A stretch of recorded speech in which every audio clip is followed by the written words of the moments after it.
on with your tasbihat loudly. I want to recite Subhanallah, Alhamdulillah, Allahu Akbar myself, with my heart, privately. But you want me to do it publicly. And I sit down and I am angry. But I can't say anything. Because you've been doing it for 1,000 years now. And you will never change. So all that I can do is to build my own masjid. And in my masjid, after the salams, it will be quiet. Quiet. And everybody will be able to make istighfar, seeking forgiveness with tears in the heart, tears in the eyes, and begging Allah to accept the salat I've just performed. And then make tazkirat privately. These are things that we should be seeking to do in the masjid. Is that answer your question? Use the word Taliban. Those who use the word Taliban have to answer that question. I always use the Islamic resistance, the armed Islamic resistance. And I accept as valid the struggle of all my brothers who are struggling and giving their lives while I'm here in KL eating durian. I only ate it once so far. They are giving their lives out there. They are fighting. Why should I not accept the legitimacy of their armed struggle? And support them in every single way that I can. So I make no distinction between my brothers who are engaged in the armed struggle for liberation from oppression in Afghanistan. I want to see no sectarian debates. No. The way forward is to accept them all as our brothers who are waging a legitimate struggle against injustice and against oppression. And then we are obliged to support that jihad. It is a jihad. If you cannot go and join the jihad, then you can support the jihad materially. You can support the jihad in many different ways, but you do not oppose it. The Prophet spoke ﷺ about riba. The economists somehow or the other don't like to use the word riba. He said whether riba is big or small, the end is still the same.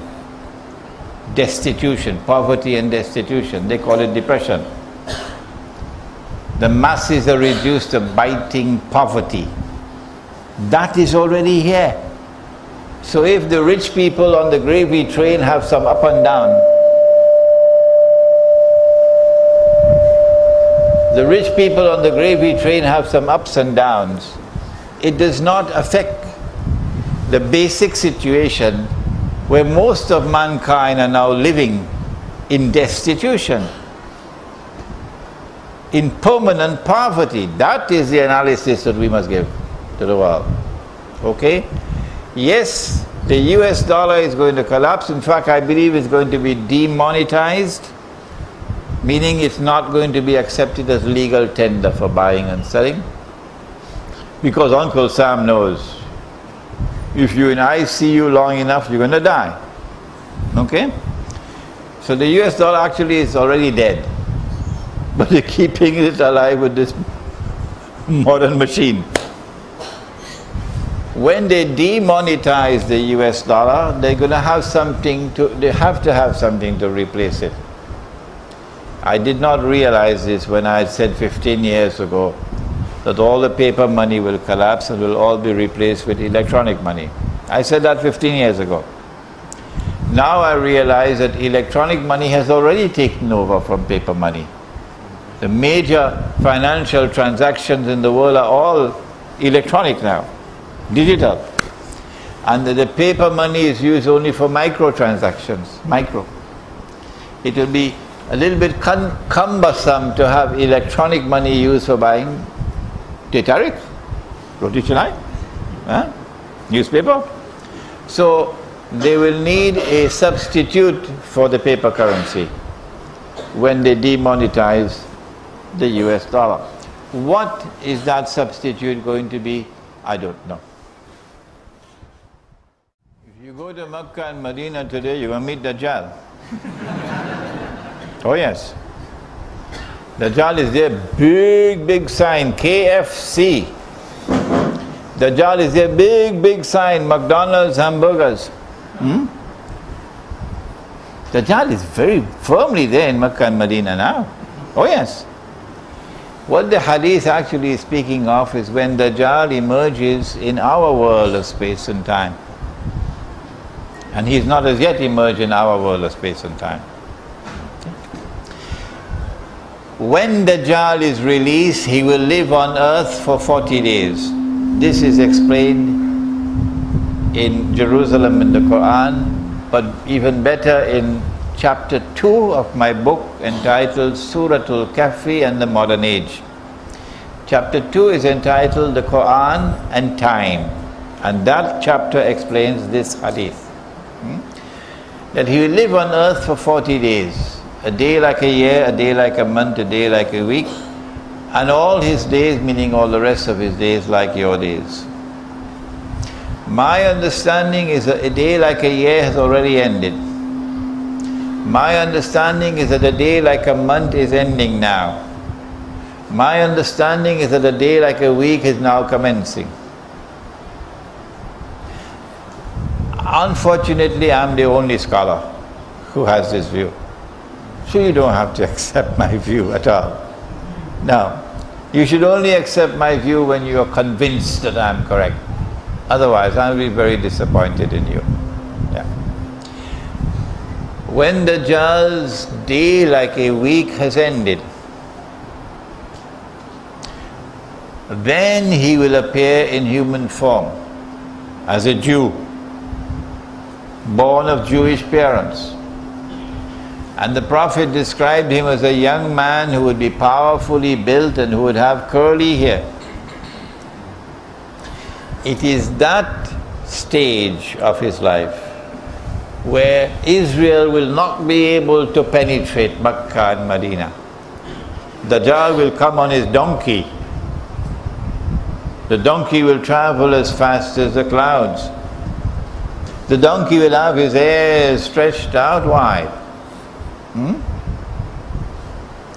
In other words, Israel is going to attack with fighter aircraft.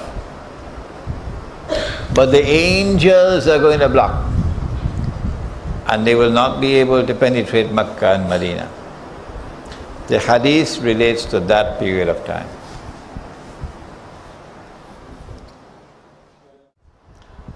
Dajjal will be followed by 70,000 Jews from Isfahan wearing their Persian shawls, says the hadith. In other words, there's going to be a very close connection between Iran and Dajjal. And support for Dajjal coming from Iran. Which is why we are almost certain that Israel will have to attack Iran. Yes. Not only for destroying the Iranian nuclear plants and so on, but overthrowing this government, which is most certainly supporting the Palestinian cause and opposing Israel. When this government, this regime in Iran is overthrown, as the regime of Mullah Omar of Afghanistan was overthrown, then you have a Karzai in Afghanistan, Karzai. So you'll have a Karzai in Iran tomorrow, not this government. That would be a militantly Shia government.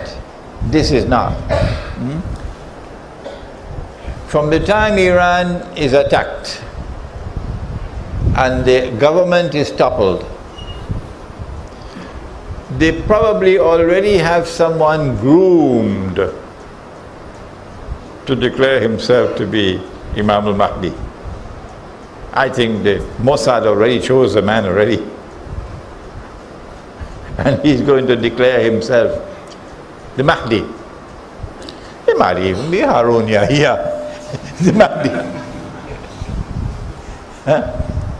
So we have to be careful. We have to be careful that there are Shia in the world whose hearts beat with our hearts, who despise Israel, who despise the oppression in the Holy Land. And these Shia, like Christians, like Jews, are our friends and brothers,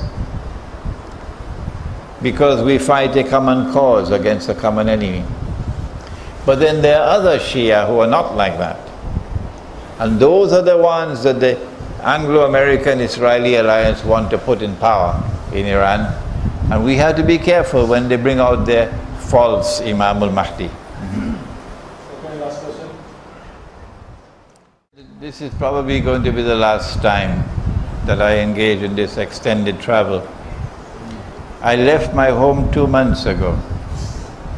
I have slept in about 24 beds already in 2 months. I still have about 1.5 years of travel left ahead of me, continuously traveling. This is not easy at all. I hope I can complete it. But when I complete it and go back home, I say, oh Allah, let others now do it, please. I don't want to travel again. What advice do I have for you? Do not betray the Quran. No. Do not betray the Quran. Only the Quran can explain the world today. And in the Quran it is Islamic eschatology, the subject of Akhiru Zaman.